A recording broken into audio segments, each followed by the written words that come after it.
Krishna, everyone. A very warm welcome back again to our continued series on the glories of Sri Vrindavan Dham. We begin, as we always do, acknowledging where the mercy is coming from. Nama Om Vishnu Padaya Krishna Pashtaya Bhutale Srimati Bhaktivedanta Swaminiti Namane Namaste Saraswati Deve Gauravani Pacharine Nirvishesha Shunyavadi Pashtata Deshatarane. Well, first of all, I hope you all had a wonderful Govardhan Puja, wherever you were in the world. And now the next event that we're all looking forward to is actually tomorrow. Today's Tuesday, and tomorrow, Wednesday, at least here in India, is Srila Prabhupada's disappearance day. So I think I mentioned it the last class, we would discuss the theme of Srila Prabhupada in Vrindavan. There's so many pastimes we could tell about Prabhupada around the world, but it kind of fits into the mood of the classes we've been giving the last number of months. So let's discuss Srila Prabhupada in Vrindavan, focusing on his visits and his extended stays in the Dham throughout his life. We're all aware that Vrindavan was very dear to Srila Prabhupada. He spent a lot of time there, both before leaving on his mission to the West, and after starting that mission, he would come back on numerous occasions as well and bring us with him. And of course, Srila Prabhupada chose to leave this world in Vrindavan. So let us begin. We learn in Prabhupada Lilamrita that Srila Prabhupada first visited Vrindavan in 1925. I calculated that was when he was around 30 years old, while on a business trip to Agra. And he commented on that visit a couple of times. He said, "I was expecting Krishna to jump out from behind any bush." And after taking initiation from his spiritual master, Srila Bhaktisiddhanta Saraswati Thakur, in 1933, Prabhupada visited Vrindavan for a second time in 1935 to join his spiritual master's Braj Mandala Parikrama. On that particular visit, Srila Bhaktisiddhanta Saraswati gave Prabhupada that famous instruction, if you ever get money, print books. And at that time, Prabhupada was still a Grihastra, and he was working in a pharmaceutical business. But in order to fulfill his spiritual master's desire to preach Krishna consciousness, the English-speaking language, Prabhupada began his Back to Godhead magazine. And he was doing well in his business, actually, up until around, I found out, about 1951. And then the business started to fail dramatically. And this is, it's unusual because at birth, an astrologer had predicted that Prabhupada would become one of India's richest men. But Prabhupada said one time, "I have my plan, you have your plan, and Krishna has his plan." So Krishna had a different plan for our Srila Prabhupada, for his chosen son. As the Lord said to Maharaj Yudhishthira thousands of years ago in the Bhagavatam, we read 1088:8, "Yashaham anu grinami harisyeta dhanam shanai tato dhanam janat yasya svajana dukkha dukkidam." The personality of God had said, "If I especially favor someone, I gradually deprive him of wealth. Then the relatives and friends of such a poverty-stricken man abandon him.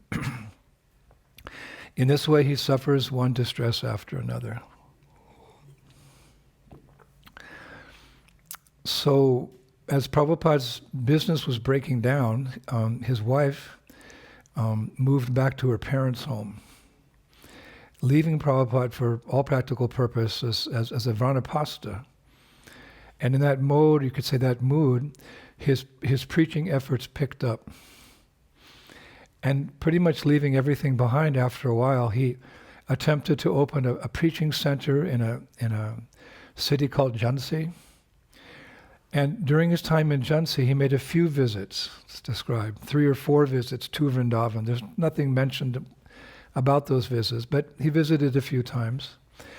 And he even visited a temple down near Keshigat in 1953 to inquire about renting a room, should he ever decide to stay for an extended time in Braj. And finally, when all his efforts in Jhansi didn't produce the results that he expected, with practically no money and very few assets, Prabhupada moved to Vrindavan in 1956 to fully devote his time in preparing for his plan to eventually take Krishna consciousness to the West. And when Prabhupada arrived in Vrindavan at that time, he first stayed in the Vamsi Gopal temple. That's the temple where he had inquired earlier, 3 years earlier, about getting a room. But after some time, he moved to the famous Radha Damodar temple, the temple of Srila Jiva Goswami. And that was his base, you could say, where he stayed in Vrindavan, in and out, but more or less in Vrindavan until he left for the West in 1965. So he remained a good 10 years in Vrindavan. And during all those years, Srila Prabhupada lived as a true sadhu, both in terms of his renunciation and you could say more important as a devotee of Krishna. But for his renunciation, we see that we can understand how detached he was as a renunciate. He wasn't a sannyasi yet. He was Vanapasta. But he was very detached. He wrote in 1958, 2 years after his arrival in Vrindavan, in a poem he wrote, "I'm sitting alone in Vrindavan Dham. In this mood I am getting many realizations. I have my wife, sons, daughters, grandsons, everything. But I have no money, so they are a fruitless glory. Krishna has shown me the naked form of material nature. By his strength, it has all become tasteless to me today." Then he quotes that verse that I quoted earlier by Krishna speaking to Maharaj Yudhishthira. Krishna says, how I gradually take away all the wealth of those upon whom I am merciful. And then Prabhupada continues, he says, how was I able to understand this mercy of the All-Merciful? And he continues, everyone has abandoned me, seeing me penniless, wife, relatives, friends, brothers, everyone. This is misery, but it gives me a laugh. I sit alone and I laugh. In this Maya Samsara, whom do I really love? Where have all my loving father and mother gone to now? And where are all my elders, who were my own folk? Who will give me news of them? Tell me who. All that is left of this family life is a list of names. So we can see that Srila Prabhupada was very, very renounced. But it was his love for Krishna that really marks that time that he spent in Vrindavan. Actually, one time Prabhupada said, I did not know what was sinful. I did not know what was sin in my life. And there was never a time I ever forgot the lotus feet of Radha and Krishna. So that was very much so in Vrindavan because, years later, while visiting the Radha Damodar temple with a small group of Western disciples, Prabhupada reminisced about that time in Vrindavan. And he said to them, at every turn you are reminded of Krishna here, and your spiritual strength increases due to that contact. For instance, from 1962 to 1965, when I lived here, meaning in that particular temple, Radha Damodar, I would sit in these rooms and chant Hare Krishna and see the samadhis of Jiva and Rupa Goswamis. Just by thinking how they wrote, I got courage to write. I would type and cook a little. I lived very simply, content to be in Rupa Goswami's presence. These samadhis are the best in Gaudiya Vaishnavism.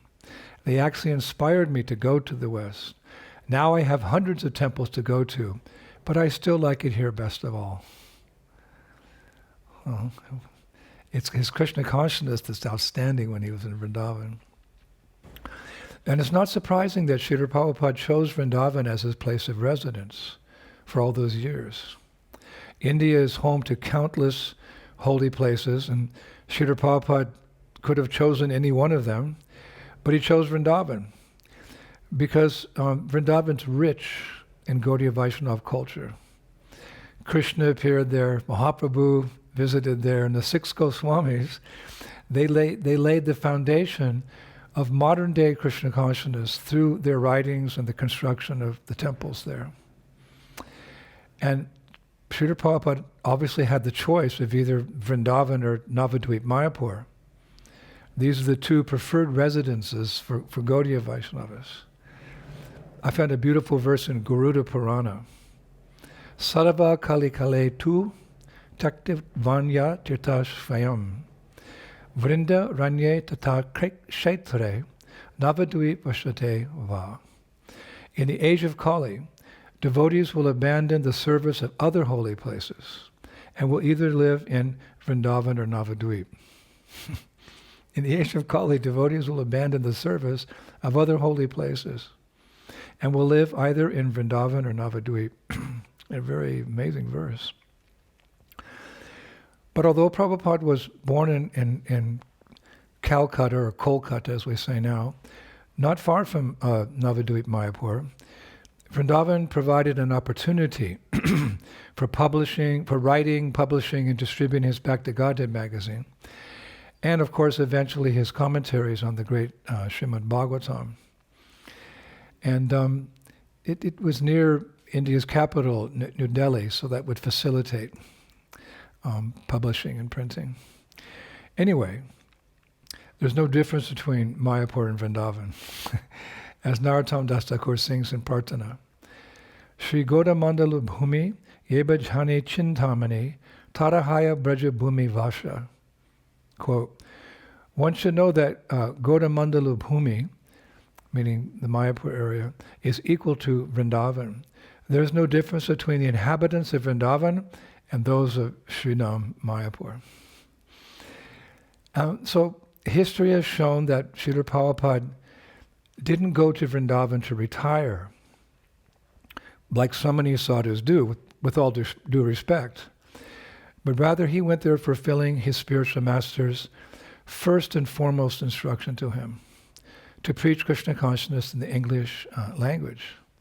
So while Prabhupada was in Vrindavan, he continued working and writing, publishing, and he was even distributing his Bhakti Godhead magazine on the streets in Delhi, alone. But at one point, an acquaintance suggested that publishing and printing books would have a more permanent effect. Books. So he took that cue, and he began working on translating and commenting on Srimad Bhagavatam. And that was an even bigger challenge for Srila Prabhupada, because English obviously was not his native tongue. In my research for this lecture, I came across a recording, which I believe must have been done in the Radha Damodar temple in Vrindavan, when Prabhupada was speaking to some disciples again there, and he revealed his heart in taking up the challenge of presenting Srimad Bhagavatam in English. And the recording shows us what is real Guru Nishta. Guru Nishta means faith in the Guru, which really is everything. And so Srila Prabhupada said in that recording, so I came here, and eventually by Krishna's arrangement, stayed at this most sanctified place, Radha Damodar temple. It was here that I began writing. I thought, it may be published, or it may not be published. That does not matter. I write for purification, that's all. Actually, it was my Guru Maharaj speaking through me, But I was not very expert at writing, as he was. Oh, on the tape, he says, oh, he was a most erudite man, most refined and expert, a gentleman, a Vaikuntha man. Because I had never written before, there were so many grammatical discrepancies, yet I had to write.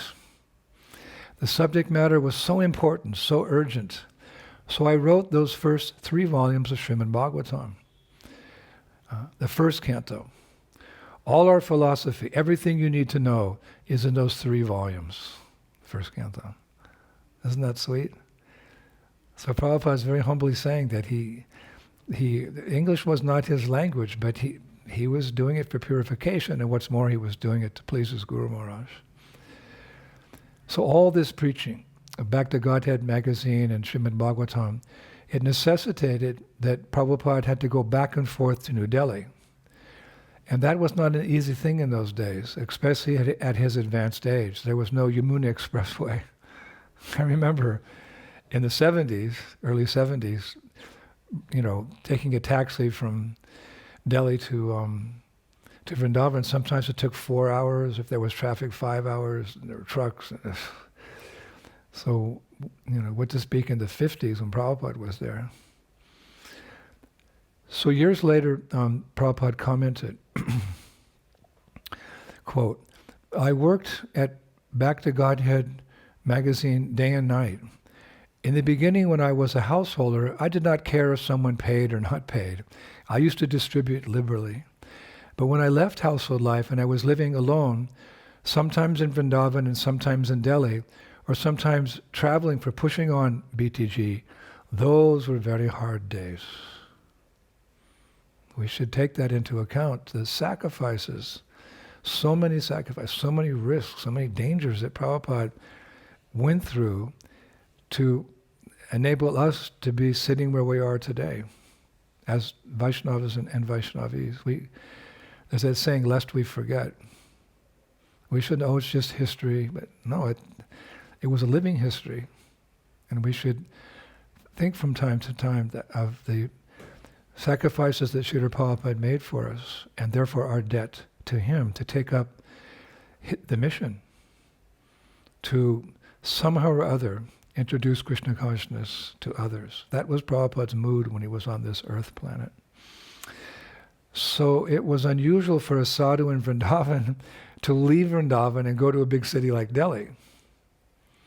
Many sadhus take a vow never to leave Vrindavan. If they're sannyasis, that's called kshetra sannyas. You take a vow, I shall never leave this kshetra, this area of the Dham. And that's commendable. But that was not for our Prabhupada. As much as he loved Vrindavan, his goal was to give Vrindavan to the world, to all of us. He was more than a kshetra sannyasi. He was paramahamsa, a swan-like person, meant to wander the earth and speak the glories of Vrindavan's queen, Vrindavaneshwari, to the whole world. Srila Prabhupada was to become very much like Narada Muni, who there's a wonderful prayer by Narada Muni in Garga Samhita 1.8.12, another one of my favorites. Narada Muni is speaking. I wander over this earth, meditating on her, Sri Radha, who is a moon shining in the rasa dance arena, who is a host of bright lamps in Vrishabhanu's palace, and who is the central jewel in the necklace of Goloka. Let me recite that one more time. I wander over this earth, meditating on her, Sri Radha, who is a moon shining in the rasa dance arena, who is a host of bright lamps in Vrishabhanu's palace, and who is the central jewel in the necklace of Goloka. Vrindavaneshwari Srimati Radharani ki, Sri Narada Muni ki, Srila Prabhupada ki. For Srila Prabhupada, being present in Vrindavan was not as important as bringing others to Vrindavan. This is Prabhupada's mood, and we're his followers. He wanted to tell the whole world, please, come to Vraja, it's worshipable. Prabhupada Lilamrita quotes Srila Prabhupada is saying, the glories of Krishna nobody can understand. Similarly, Vrindavan, the land which is known as Vrindavan, also has unlimited potency. When you go to Vrindavan, you will find unlimited potency of spiritual atmosphere. Still, today, if you go to Vrindavan, you will see so many saints and sages. Still they are worshipping Vrindavan Dham. As Lord Krishna is worshipable, similarly his place, Vrindavan, is as good as Krishna. It is also worshipable. Shri Brajabhumi, Shri Vrindavan Dham ki. So, while living in Vrindavan from 1956 to 1965 and going to Delhi, and Prabhupada made a couple trips to Mumbai for preaching purposes as well, but the majority of the time Prabhupada was in Vrindavan, his schedule was very simple. He lived like a sadhu. Every morning he would visit Vrindavan's 7 principal temples. Radha Damodar, Radha Gopinath, Radha Shamasundar, Radha Raman, Radha Govinda, Radha Madan Mohan, and Radha Gokulananda. And then every morning. And afterwards he would shop for vegetables and other staples, returning to his room, I think around 11 o'clock for cooking. And using a kerosene burner and a 3-tiered cooker, Prabhupada would cook rice, potatoes, and sometimes sabji, and he'd also cook chapatis. And he would only take 1 meal a day at noon, and in the evening I read he would take a cup of milk. And when he didn't have time to cook, probably because he was writing, he would take the prasadam of the deities in that temple, Radha Damodar. And it's written that after lunch he would nap for 15 minutes and then continue with his writing. And in the evening, he would again visit Vrindavan's temples. Go from temple to temple, like we see people do. That's what you do. And this is what we do. What do you Hare Krishnas do? We visit the 7 temples. So Srila Prabhupada's life in Vrindavan was a perfect balance of good sadhana and preaching. As Mahaprabhu said to Haridas Thakur, Apane achara keha nakare pachara. Pachara karena keha nakarena achara. Some behave very well, but do not preach the cult of Krishna consciousness, whereas others preach but do not behave properly. But achara prachara namera karaha dui karya, tumi sarva guru tumi jagatera arya. You, Haridas Thakur, simultaneously perform both duties in relationship to the holy name by your personal behavior and by your preaching. Therefore, you are the spiritual master of the entire world. For you are the most advanced devotee in this world. And that perfectly applies to our glorious spiritual master, Srila Prabhupada.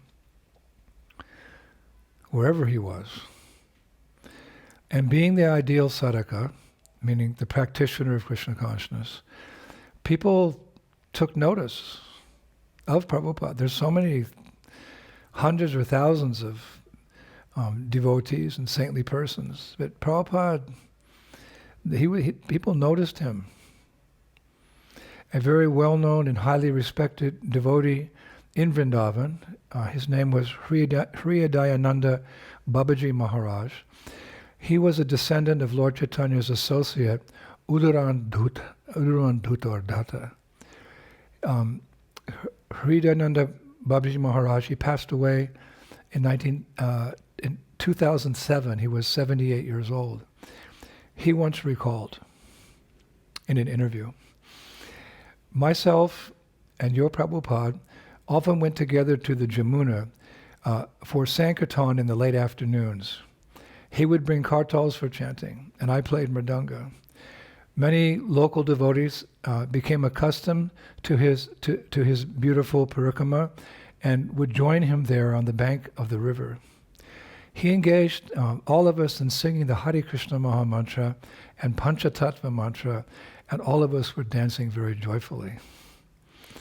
To fulfill Chaitanya Mahaprabhu's prophecy, your Prabhupada came here to Vrindavan first. The Lord has utilized such an empowered person to spread his mission. Anything like this has to be done with a heavy, strong sadhana. Krishna rewarded him because he had so much nishta and so much shraddha. I have never seen such sadhana and feeling as his. If you want to take anything, the hand has to go and pick it up. So like that, you have to steal prem dhana, steal the wealth. One has to take it, which means you have to be a good sadhaka. Such nice glorification from, you could say an associate. He was much younger than Prabhupada, of course, at that time, but it appears that he was, going on Sankirtan with Prabhupada, and he's an eyewitness. We need an eyewitness to what Srila Prabhupada was like in those days. And that Babaji, he said many years later, when he heard that Srila Prabhupada had been, as he used the word, chosen by Chaitanya Mahaprabhu to spread the Hare Krishna mantra around the world, he said, I was not surprised. I think Hridayananda Babaji Maharaj was in his 30s when Prabhupada was staying in the Radha Damodar temple. And Hridayananda Babaji Maharaj had a room in a building right next to the Radha Damodar temple. And in this interview, he recalled that many times in the middle of the night, he would hear a voice crying from inside the courtyard of the temple, next to Rupa Goswami's Samadhi Mandir in Radha Damodar temple. And one full moon night, upon hearing that voice, he climbed up to the roof of his house, which was just next to the temple, and he looked down into the Radha Damodar courtyard, and he says, I saw Srila Prabhupada was sweeping the courtyard of Rupa Goswami's Samadhi.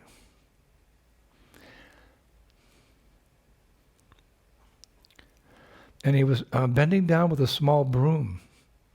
And as he swept the ground by the Samadhi, he was crying out, Hey Rupa, hey Sanatan, hey Gurudev, please give me your mercy. Without your mercy, I cannot do anything. Please give me mercy. Give me the strength that I may fulfill your orders. So Babaji said he then realized that it was Prabhupada who almost every night was calling out as he swept like that. Babaji said he would often visit Prabhupada as he sat outside his rooms in the mornings and evenings. And he said many Vaishnavas came for his association. And he said sometimes if too many people came and Prabhupada wanted time to chant, he would ask Hridayananda Babaji Maharaj to sit outside his rooms and tell people that I'm not available now. And as I was researching for this class, I realized how many different lives Prabhupada touched in his time on this planet. We don't know. From the lady who he inspired to donate her small Rath Yatra cart to him when he was only 5, because he wanted to do Rath Yatra when he was 5 or whatever, 6 or whatever. But his father couldn't afford. So a lady came along. And she, why are you crying? And, oh, I have a cart. 5-year-old boy. To Sally Agrawal, who hosted, an American woman who hosted Prabhupada in her home and cannot forget him even now 50 years later. Or the admiral in the French Navy that I brought from Corsica in the Mediterranean Sea. We had a program on that island, and one admiral came to our program. And Prabhupada had just arrived in Paris. It was more or less kind of an unexpected visit. And we received news, our Sankirtan party received news. So the temple president said, get back up here, drive all the way up from the south of France. And I mentioned that in the lecture, and the admiral was so impressed with his first experience of Krishna consciousness, he said, can I come and meet your guru? I said, yes. So he came with his family. He drove up behind us to Paris. And I was feeling very proud. I guess it's okay, because when I walked in, I said, Srila Prabhupada, we have brought you one admiral from the French Navy. He wants to meet you. Prabhupada's eyes got very big. Oh, he said, sit down. And they had a long conversation. And to make a long story short, at the end, the admiral, he was dressed in his full uniform when he came in. I asked him, I said, put on your uniform. So he said to Srila Prabhupada, he said, you're mentioning how important is this Bhagavad Gita. He said, so I'm going to take a Bhagavad Gita, and which chapter should I focus on? So Prabhupada said, 9th chapter. Prabhupada said, you read 9th chapter every day, and then you will become Krishna conscious. So many, many years later, after Prabhupada actually departed, there was a big military function at the Arc de Triomphe on the Champs-Élysées. And I was doing Sankirtan in my dhoti, and a big garland from Radha Parasishwara, a big tilak, shaved head. I stuck out. And the police were keeping me away from the function. I was doing a few books, but I wanted to get right in there and distribute to all the VIPs. There were many important people from the government there, a big crowd as well. But at one point, this admiral, he was present there, and he was sitting in the stands with all the other VIPs, and he saw me from a distance, maybe like 50 meters away. And he looked, and I saw him, and he saw me, and I waved. And he came. He came down. And he was such an important person there that the crowd was separating, and he had his security with him. And as he approached me, the police said to me, "Get away." And he said, no, I want to speak to that boy. Police were like shocked. And he came, and then we met, and he said, "Oh, I remember meeting your spiritual master." He said, "That was the most important moment in my life." He said like that. "That was the most important moment in my life." I said, "Admiral, are you reading Bhagavad Gita?" He said, "Yes, of course. The Guru has told me. Every day I'm reading the 9th chapter." This is years later. And, we had to get back for the function. So suddenly they turned around and he said, "So how is Guruji?" And I had to tell him, I said, "I'm sorry to share this information with you, but my spiritual master, he left this world. He went back to the spiritual world." And that admiral's face, he just flushed. Got all red and like this, and then suddenly tears just came and he started streaming down his eyes like this. He was crying. He said, "No."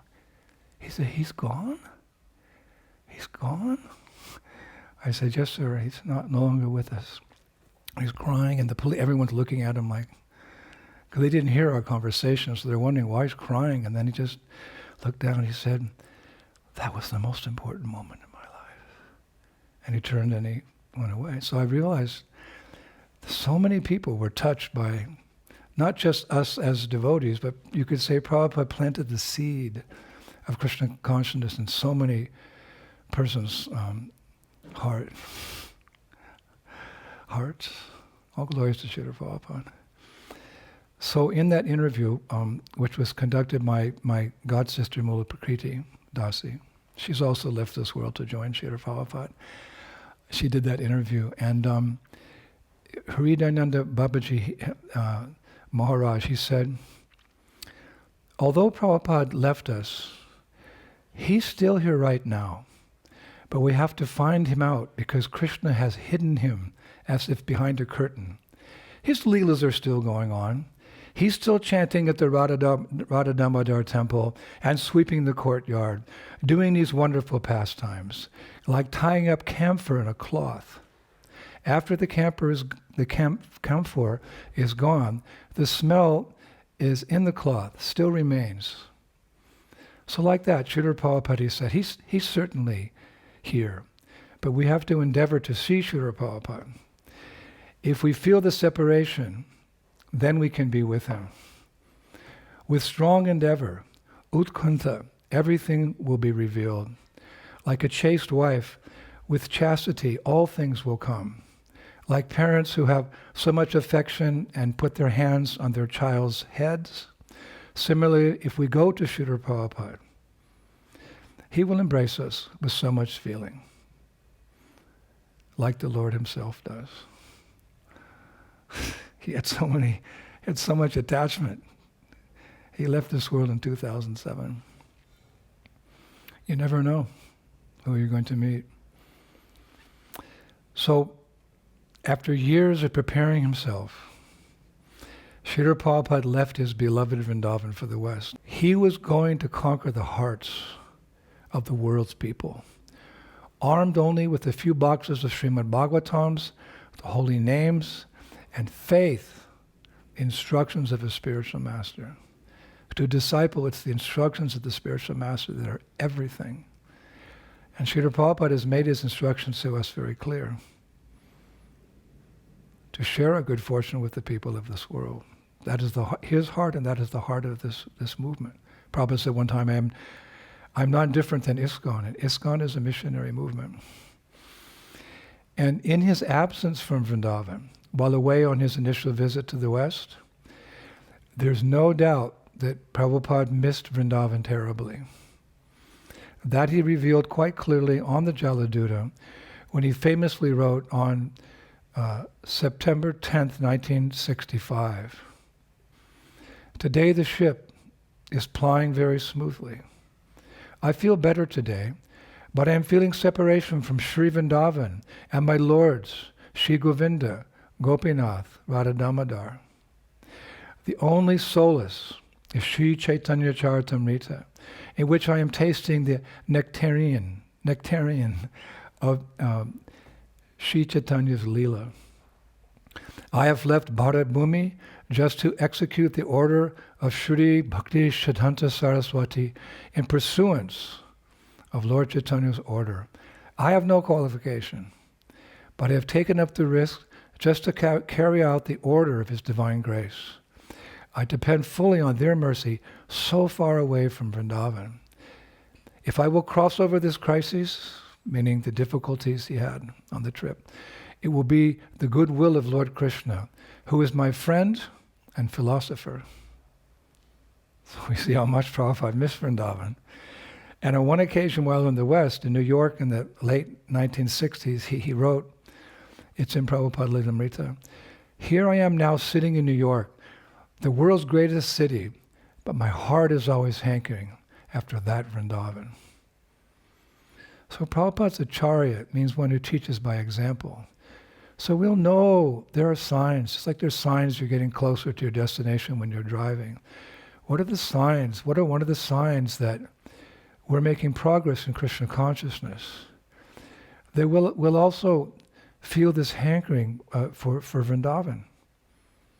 And that's why we chose Vrindavan as the subject matter of these series of lectures. I think we're up to 105 or something like that over the last 10 months, just so that we can get a deeper appreciation, understanding, and hopefully transcend and get some ruchi, some taste for Vrindavan.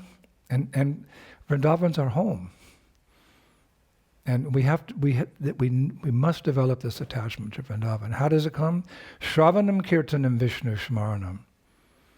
Just by hearing and chanting.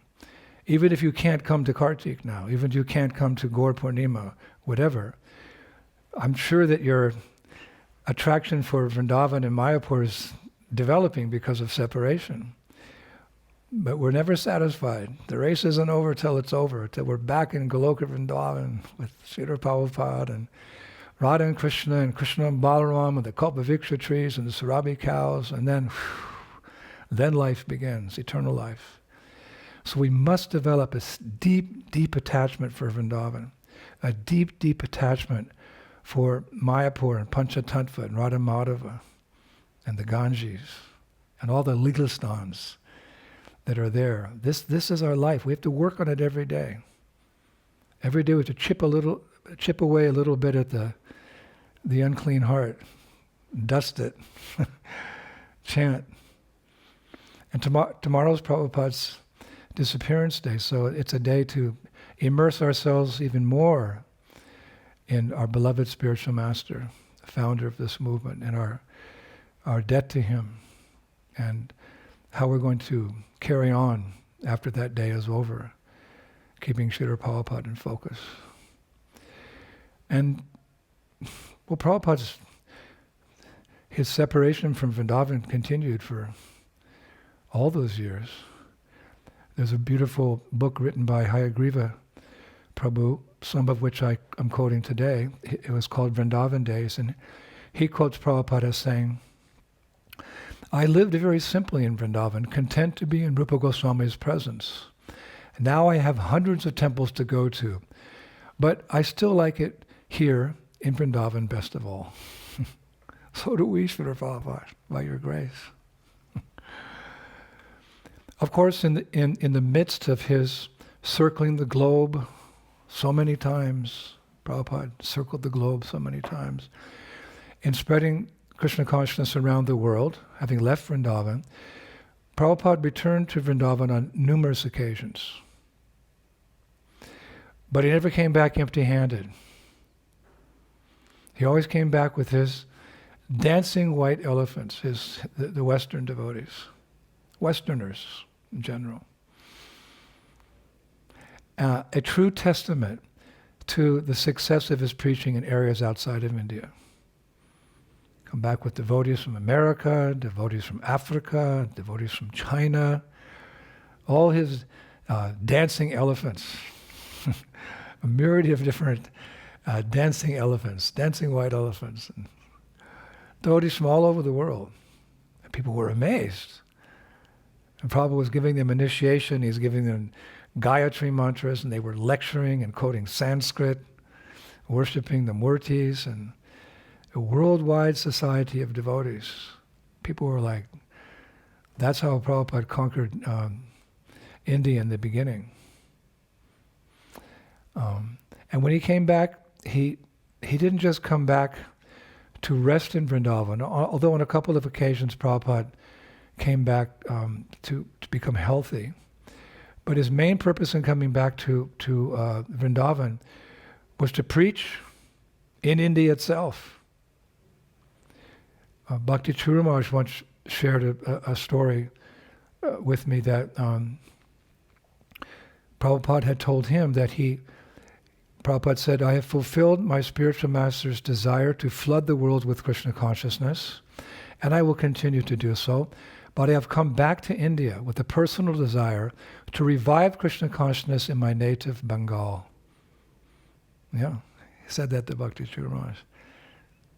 I'm successful in fulfilling the orders of Guru Maharaj around the world. I have a personal desire to revive Krishna consciousness in Bengal.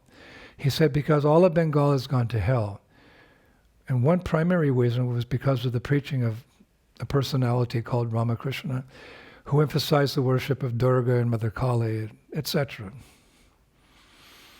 Of course, as history shows, Prabhupada was concerned to revive Krishna consciousness all over India. He sent his disciples to all over India. I remember going to Hyderabad with Srila Prabhupada on a train and attending a number of programs in Hyderabad. And we had a farm at that time. And we went for a walk with Prabhupada. Around the farm there was a village and nearby, and Prabhupada sat under a tree and all the villagers came. And it was a warm day, and I was sitting there listening to Prabhupada speak in Hindi. And it was a long trip, and it was quite hot, and I hadn't eaten that day. And as Prabhupada was speaking, I fell asleep. I was sitting right in front of him, under the tree. And then all of a sudden, I'm sleeping, and I heard this voice, "Why are you sleeping? Why I am speaking?" Prabhupada's speaking to me. And I woke up, and Prabhupada was chastising me. He said, in front of everyone, "Why are you sleeping? I'm speaking Krishna consciousness." And I offered a lame excuse. I said, "Oh, I'm so sorry, Srila Prabhupada, I don't speak Hindi." He didn't accept that. He said, "Oh?" He said, "It does not matter." He said, "This is Shabda Brahma. This is transcendental sound vibration. It will act," he said. "Stay awake." I never slept in a class since that time, since that day. Some special mercy. I remember one lady, she asked Srila Prabhupada, "Guruji, what was the purpose of Lord Ram's descent into this material world?" So Prabhupada kind of smiled and chuckled. He said, he came to show us the difficulty in accepting a wife. And then Prabhupada went on. Everyone laughed. He went on to explain that paritranaya sadhanam vinashaya taduskritam, to deliver the devotees and annihilate the miscreants and reestablish dharma. But it was an interesting reply to that lady. She laughed too. So Prabhupada traveled all over India. There's just so many classes you see from Bombay and Hyderabad and Vrindavan and Mayapur, etc. And we know that Prabhupada's concern was India because there's that famous saying. He said it different times in different ways, but the same applied to each town. He said, Vrindavan is my residence, Bombay is my office, and Mayapur is where I worship the Supreme Personality of Godhead. I read that in the Lilamrita. So on one of Prabhupada's visits back to Vrindavan, as early as in 1971, he brought with him a small group of about 10 to 15 Western disciples with the express purpose of showing them Vrindavan. And in many ways it was a different Vrindavan, externally than when he was there in the 1950s. India was gradually catching up with the West in technology and science and population too. Nearby Mathura had expanded from a town in the 1930s to a city with a population of 130,000 in 1971, becoming a city. And scholars were already writing that Mathura's idyllic atmosphere had changed. It had changed. And I was reading that in the 1880s, deer were so numerous in and around Mathura that one could hardly travel 1 mile or 1 kilometer without seeing a big herd of them jump across the road. And at that time, it's described the cows of Mathura outnumbered human beings. And over half of the district was engaged in agriculture.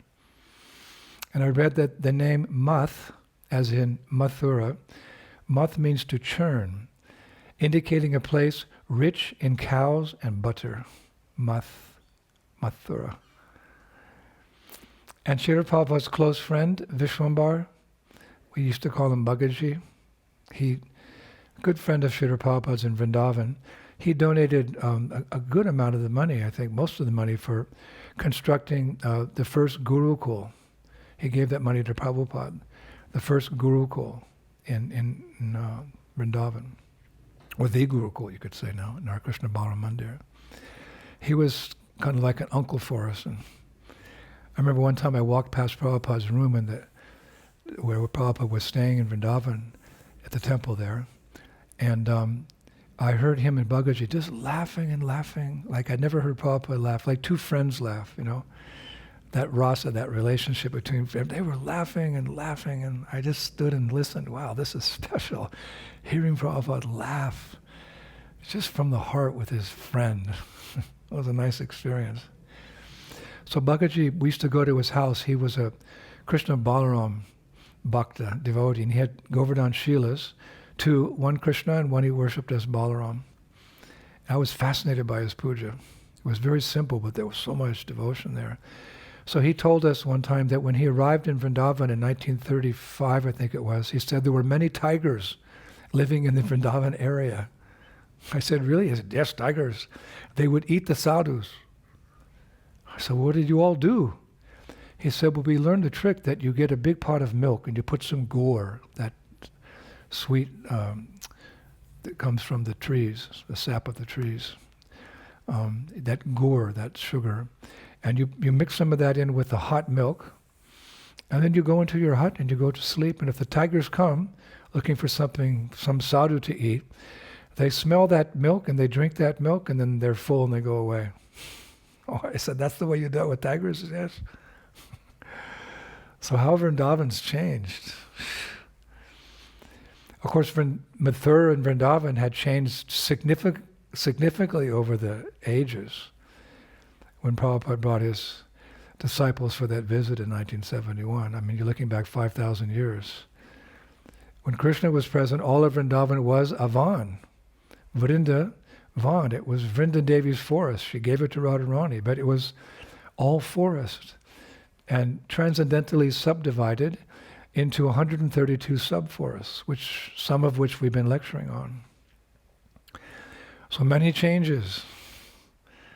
I was reading, there was actually an attempt during Muslim rule to change the name of Mathura to Islamabad or to Islampur. There was a big discussion amongst the rulers. The Muslims were in charge, and they were living in Delhi. So they wanted to change Mathura to Islampur or Islamabad. And then I read they wanted to change the name of Vrindavan to, how do you say? Muninabad. And they tried the best they could. You will now call this Muninabad. And they put signs everywhere. They were forcing the people, don't call this Vrindavan. Muninabad. And you see how some names that the Islamic conquerors gave in India, they're still there in some towns, many towns. Allahabad, so many. But it's written by the steel will of the Hindus. The steel will of the Hindus won out. And Muninabad stayed Vrindavan. The official name never stuck. And neither were the Muslims successful in their attempts to destroy Brajabasi culture, because they tried and the British tried. But this is Krishna's land. I found a room conversation of Srila Prabhupada with his disciples in 1971, where he said, and I quote, "For hundreds of years, the Muslims tried to stamp out Krishna worship in Vrindavan, Mathura, Jagannath Puri, practically all of India," he said.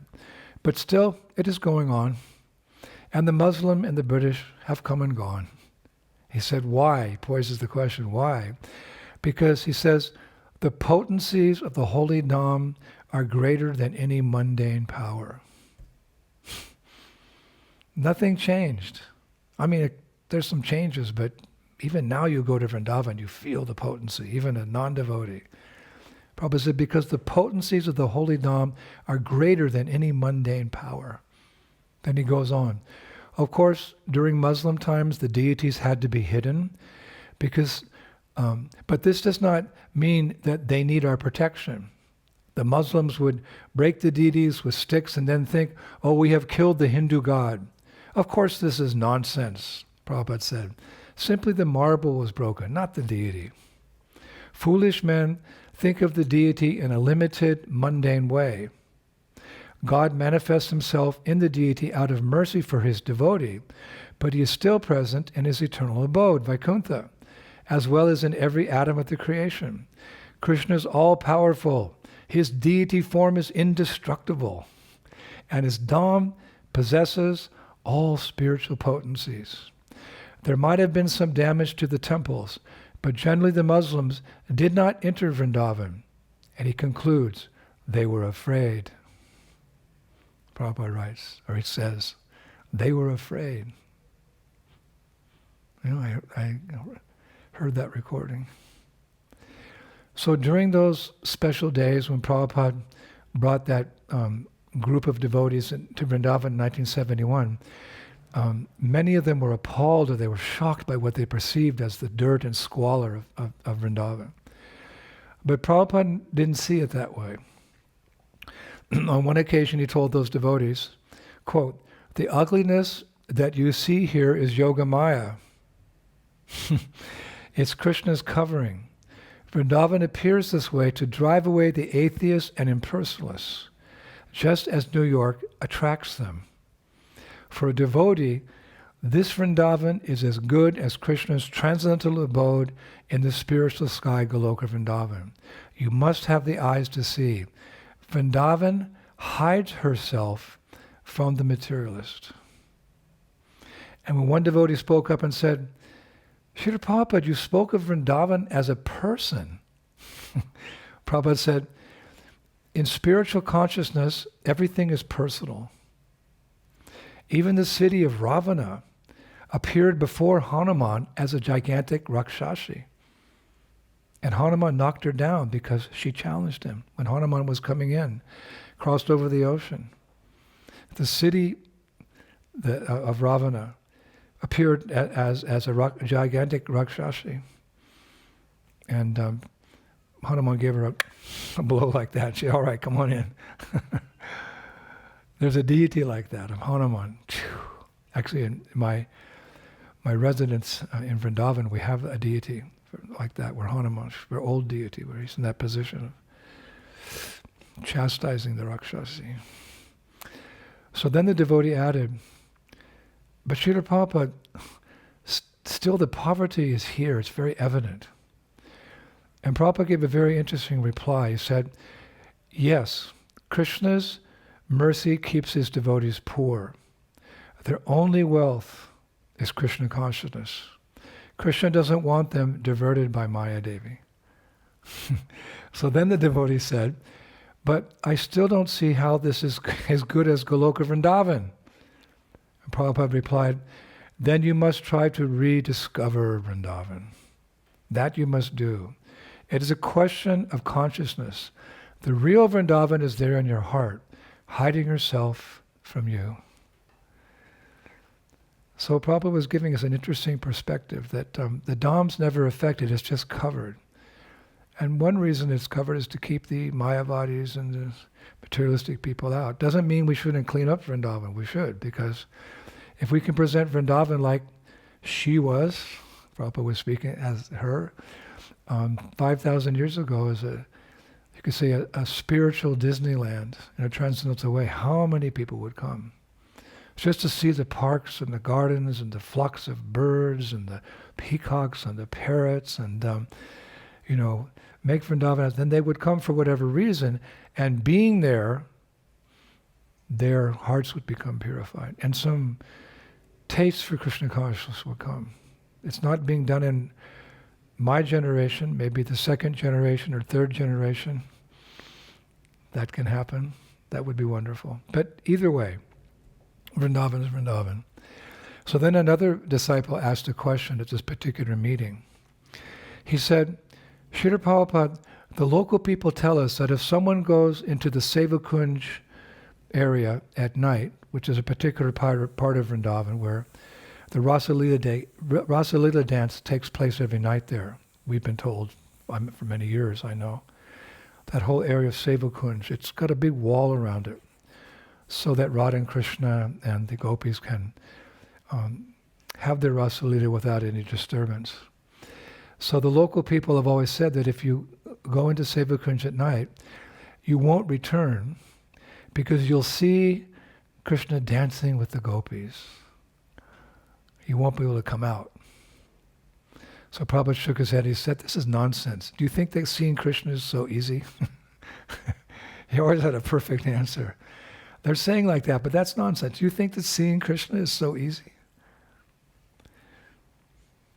There's another interpretation. The locals say that if you go in, because it's offensive, then you'll come out crazy. Seeing that. That's because of your offense. So seeing it and wanting to stay, or seeing it becoming crazy, seeing it you can't see. Premanjani chariti bhakti velochanena.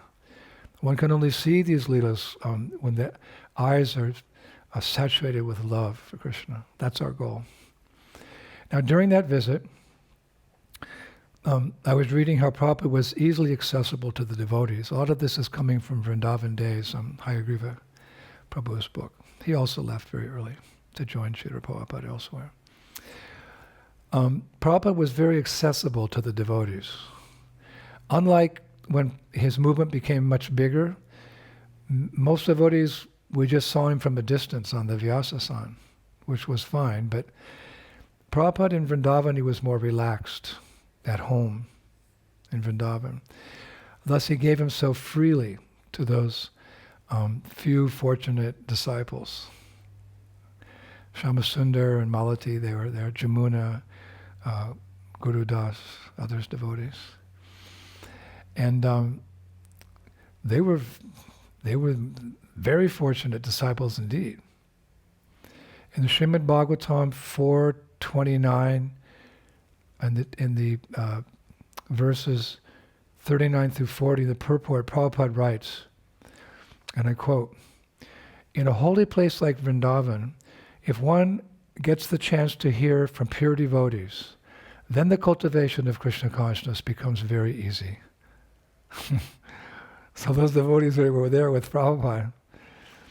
And I was told that during that visit, with Prabhupada, because he was a Vrindavan man, he knew the ins and outs of, Vrindavan. And those devotees were very young and didn't know how things worked. Sometimes they were cheated and purchasing things. It was a whole new world. And Prabhupada, he knew it very well, both sides.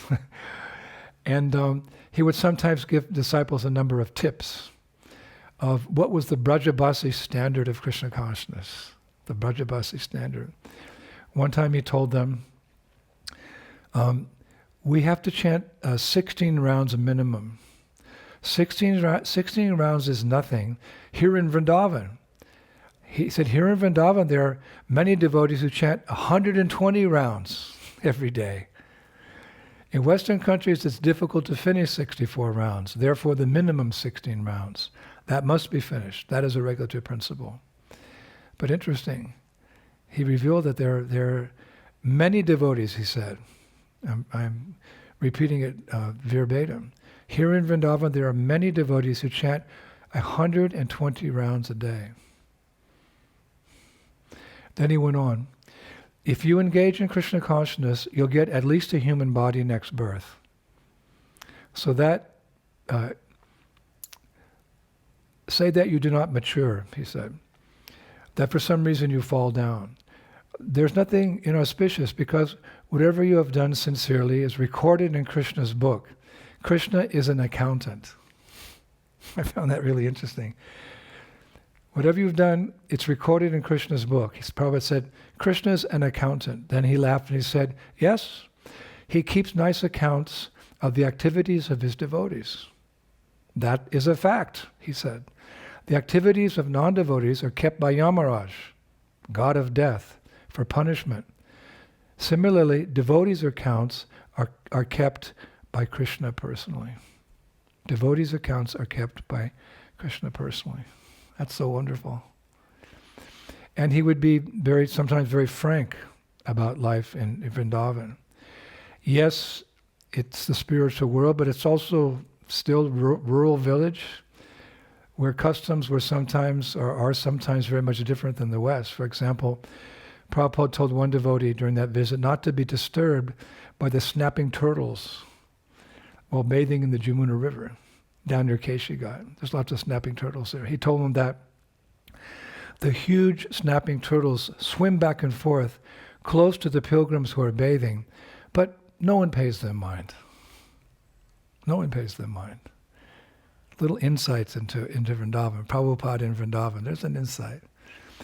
And I was told that somewhat anxious, that devotee later asked a local Vrajabasi, a boatman actually, about those snapping turtles. And the boatman smiled and he said, their teeth are like razors, but they never attack a living body. Echoing what Prabhupada said. The devotee was curious, he said, then what do they eat? And the boatman said very nonchalantly, children. And the devotee was shocked. He said, what? The boatman said, yes. Children under 10 years of age who've unfortunately passed away, they're not cremated because they have not committed any sins by that age. Therefore, there's no need for purification by fire. When the cremated, the Vedic understanding is that everything's purified, the body is purified of any sin that may have been committed to a certain degree. So he said that children under 10 who have unfortunately passed away, they're not cremated because they've not committed any sins by that age. Up until then, the child's innocent, so if he does something wrong, it's not conscious, so it's not a sin. Therefore, there's no need for purification by fire. Their bodies are thrown into the sacred river, and they go on, perhaps back to the spiritual world. And the turtles eat the remains within minutes. It is nature's way here. This is village life. Wow. Hare Krishna. So during that 1971 visit, although Srila Prabhupada was taking great pleasure in introducing his disciples to Vrindavan, as always, his heart was also into the preaching back in the West. One morning after class at the Radha Damodar temple, Prabhupada was giving class. After class, he held up a newspaper clipping. And he said, "So, we have just received one news article from Durban, South Africa. Two of our young Goswamis, Rishi Kumar and Giriraj Brahmachari, later to become Giriraj Swami. Their age is only 20 years, yet they have gone to spread Krishna's message in South Africa. This is very encouraging. By the grace of Lord Chaitanya, the message of his lordship is going over the world nicely." Prabhupada said, the more you preach, the more strength you get. Srila Rupa Goswami says, somehow or other, induce people to become Krishna conscious. Just like our little girl Saraswati. She was present at that class at Radha Damodar temple. And then Prabhupada, he gestured towards Saraswati. She was the 5-year-old daughter of Shyamasundar and Malati. Prabhupada said, Saraswati is also preaching. She goes to some friend and says, do you know what is Krishna? And her friend says, no. Then she says, the Supreme Personality of Godhead. And then Prabhupada starts laughing. He said, this is preaching. It's not difficult. Just like this child, you go everywhere and inform. Krishna is the Supreme Personality of Godhead. Anyone can do it. Just believe it. Be convinced. This is Prabhupada in Vrindavan. I mentioned we're talking about Prabhupada in Vrindavan on this lecture, so many angles. On several occasions during that 1971 visit, Srila Prabhupada would personally take devotees on pilgrimage to temples and holy places around Vrindavan. Oh, wouldn't that have been wonderful to be on that parikrama party? There's photos of that. I've seen many photos of that. And after some time, the devotees had a sense of where things were and how to conduct themselves properly in and around Vraja. And one day, a devotee asked Srila Prabhupada, Prabhupada, what should I do when I'm in Vrindavan? And this is another favorite. Prabhupada smiled and said, just wander. Just wander. So the devotee did just that. Whenever he had the opportunity, and there's so much to discover in the land of Krishna. Sri Ram Swami says in his Nava Braja Mahima series that there's 60 billion holy places in Braj. So sometimes in his wanderings, that devotee came across amazing things. Even today when we go around Vrindavan, there's so many wonderful things to discover. And when he visited, on one occasion, he visited one of the most popular temples, the temple of Banki Bihari. We often hear about Banki Bihari Lal. People go there in droves. That Banki Bihari temple and the deity there was established by Haridas Swami. And so when that devotee visited that temple, the main Goswami who was living at that time, he invited him in for lunch. Why? Because he was curious to hear about Srila Prabhupada's success in Western countries. So here's a Prabhupada disciple from the West. He's come to see the deity. So that Goswami said, you come in and tell me about your Prabhupada, what he has done. So then after he told that Goswami what Prabhupada had done, that Goswami started telling him about Haridas Swami, the founder of that famous Banki Bihari temple. He said, one time Haridas Swami was given an actual Chintamani stone, which turns whatever it touches into gold. So this was, a few hundred years ago. Someone gave him a Chintamani stone, which turns everything to gold. And when he got it, what did he do? He immediately threw it in the Jamuna River. And it's described that when he threw that Chintamani stone into the river, the sandbanks, all the sand along the Jamuna River turned into gold. There were witnesses.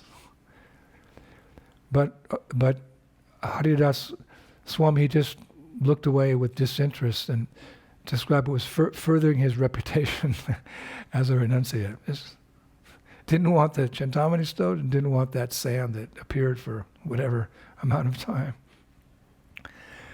So and then that Goswami went on to say that one time some thieves stole Swami Haridasa's Shalagram Shila. He had a personal Shalagram Shila. They were thinking it was a Chintamani stone because the story got mixed up, whatever, and then someone said, he got a Chintamani stone. So they went to the temple in his quarters and they stole his Shalagram Shila. But apparently when it didn't turn anything to gold, they just threw it away. Low-class persons. Swami Haridas was looking everywhere for it. And it's described that as he was looking around, the Shila spoke to him from under a bush. I am here, revealing to Swami Haridas where he was. We shouldn't find that surprising. One time at the installation of Chota Radha Krishna, the brass deities in Los Angeles, Prabhupada was installing those deities. And he said, if you see these deities as brass, they'll remain brass to you forever. But if you worship them according to the rules and regulations that we're giving, worship them nicely, then Prabhupada concluded, one day these deities will speak to you. So that Shalagram Shila was under a bush. Here I am. So Swami Haridas got the deity. And it's described that from that day on, miraculously, every day he received a gold coin from one source or another. Someone would come here, someone would come there, whatever. Every day for the rest of his life, he received a gold coin.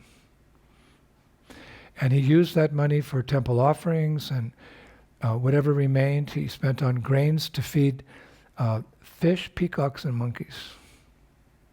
Interesting sadhu. So, returning to the temple, there's a reason I'm telling the story. Returning to the temple, the devotee shared those pastimes with the other devotees, the other group, 10 or 12 devotees that come. And as impressed as they were with those leelas, they all agreed that their good fortune in being in Vrindavan with Srila Prabhupada and hearing from him daily about the glories of the Dham was as equally miraculous and beneficial for all of them. Srila Prabhupada ki. And it's true. It's very true. There's so much more that can be spoken about Srila Prabhupada in Vrindavan. But we have a time limit, I guess. I was thinking just like it's said of Lord Jesus Christ. Remember when I was young, I heard in the church, I heard the priest say, I think it's in John 21:25, the Bible says, but there are also many other things which Jesus did, so vast a number indeed, that if they were all described in detail, I suppose that the world itself could not contain the books that would have to be written.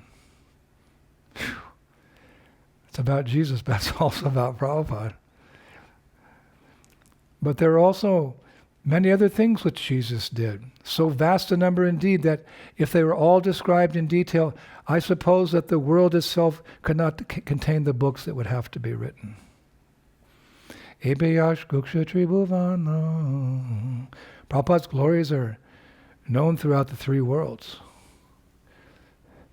So we have, Prabhupada Lilamrita, and we have the wonderful memories of Prabhupada's disciples. It's one of my favorite things to do before I sleep at night. I'll put on the video of, a different godbrother or godsister reminiscing about when they were with Prabhupada, what they saw Prabhupada do, at times with Prabhupada. It's such a wonderful, I think Siddhanta Prabhu, my godbrother, he organized that many years ago. And that's one of my favorite things to do, just to listen to the devotees' memories, things that not there in the Lilamrita and not in other books. And then devotees have come out with books, Guru Das and Hayagriva and Harisuri Prabhu and So many devotees, servants of Srila Prabhupada have come out with. But when you hear those memories, there's so many things that come out. I asked one devotee, what's your favorite book in the movement? And she said, Srila Prabhupada Lilamrita. And when I heard that, I went back to reading Lilamrita. And I read things that I thought I'd never read before, like that. So I could understand that reply from her. So I've just shared a few selected pastimes of Srila Prabhupada in Vrindavan so we can get an idea of what transpired when Prabhupada was here in Vrindavan. Like tasting a drop of the saltwater ocean, one gets an idea what the whole ocean is like.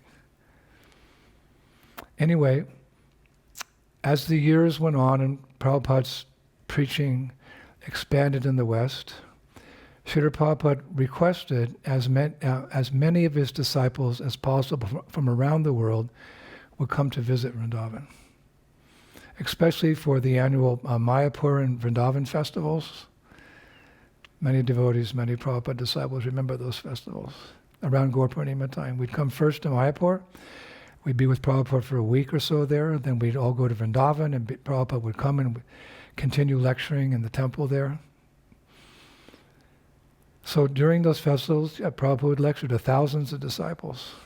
And when his Krishna Balaram temple in Vrindavan eventually opened on Ram Navami, April 1975, that was seen as a crowning success in Prabhupada's efforts to preach both in the West and in India as well. Finally, there was a place where people from all over the world could come and learn and experience the wonderful world of Krishna consciousness in the sacred land of Vrindavan. This was Prabhupada's desire. This is why he lived there for so many years, to bring us from here to there. Prabhupada left Vrindavan again 1965 for that purpose. Traditional wisdom in India says that a sadhu should not cross beyond the boundaries of Bharat, India, for fear of falling down. Like, you have a lamp and then it's brightest where the lamp is, and the further you go from the lamp, the darker it becomes. So India is supposed to be Bharat, the land of transcendental luminary light, the light of knowledge. And you could say the farther you go, then the world is more engaged in sinful activities and ignorance, although that's coming back on India now, but hopefully ISKCON's efforts here will replenish or bring India back to its original glory, the glory that was India. But their traditional wisdom says that a sadhu should not go beyond the boundaries, but for fear of falling down. But Srila Prabhupada was fully determined to flood the world with Krishna's holy names. He had no fear, because the holy names themselves, which were always on his tongue, are feared by fear personified. Apanasham shritam goram yannama vishvasho grihan tata sanjo vimucheta yad bibeti swayam bayam. Quoting the Bhagavatam. Living beings who are entangled in the complicated meshes of birth and death can be freed immediately, even by unconsciously chanting the holy name of Krishna, which is feared by fear personified. Srila Prabhupada was not content to live in Vrindavan for himself. He wanted to share Vrindavan with the whole world. And all of us today, my humble self and all the devotees who are listening, participating in this lecture, were beneficiaries of that desire of Srila Prabhupada. There's a famous purport in Srimad Bhagavatam 5:13-8, where Prabhupada actually invites us all to come and spend time in Vrindavan. He writes, "One must go to the Vrindavan forest and take shelter of Govinda. That will make one happy. The International Society for Krishna Consciousness is therefore constructing a Krishna Balaram temple to invite its members as well as outsiders to come and live peacefully in that spiritual atmosphere. That will help one become elevated to the transcendental world and return back home, back to God. Coming here is a stepping stone towards transcendence from Gokul Vrindavan to Goloka Vrindavan. And, of course, in due course of time, Prabhupada came back to Vrindavan in his preaching one last time to make it, in one sense, his final resting place. But that's one pastime of Srila Prabhupada in Vrindavan, the theme of today's lecture that I prefer not to discuss today, Prabhupada's departure. Please excuse me if I don't elaborate on that today. It's painful for all of us. Except to say that I consider, of all the many, many holy places in Sri Vrindavan Dham, for myself at least, I'm sure many of you, Prabhupada's Samadhi Mandir at our glorious Krishna Balaram Mandir, that's the most sacred and most auspicious place in Sri Vrindavan Dham. That is our preference. And although he is there, and he's also with all of us wherever we go, if we mold our lives around his instructions and his desires, yes, he's always there for us if we follow his instructions. Srila Haridas Thakur, Srila Prabhupada says, what is he says of his spiritual master, I think that's written there in Chaitanya Charitamrita, he lives forever by his divine instructions and the follower lives with him. And there's that famous quote on Srila Haridas Thakur's Samadhi in the sacred town of Jagannath Puri by the seashore. He reasons ill who says that Vaishnavas die, when thou art living still and sound. The Vaishnav dies to live, and while living try to spread the holy names around. And finally, let us take shelter of Srila Prabhupada and pray to always remain his servants in both Gokula Vrindavan in this world, while we're here, and then in Goloka Vrindavan in the spiritual world, by remembering a very beautiful prayer that's chanted by all Gaudiya Vaishnavas. O beloved spiritual master, you are always in the presence of the divine cowherd girl, Sri Radha, the daughter of King Vrishabhanu. Please award me service at your lotus feet, which are the proprietors of devotional service. Please place me in the ocean of joy by bestowing upon me happiness in the mellows of service at the feet of Shri Shri Radha in the groves of Brajadam. Wow. Well, I really loved giving this talk because I guess many devotees will agree that our favorite subject matter is talking about Srila Prabhupada.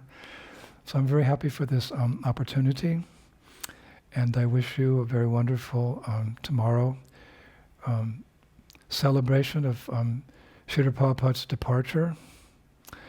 I will say that in our Gaudiya Vaishnava tradition, it is a big celebration.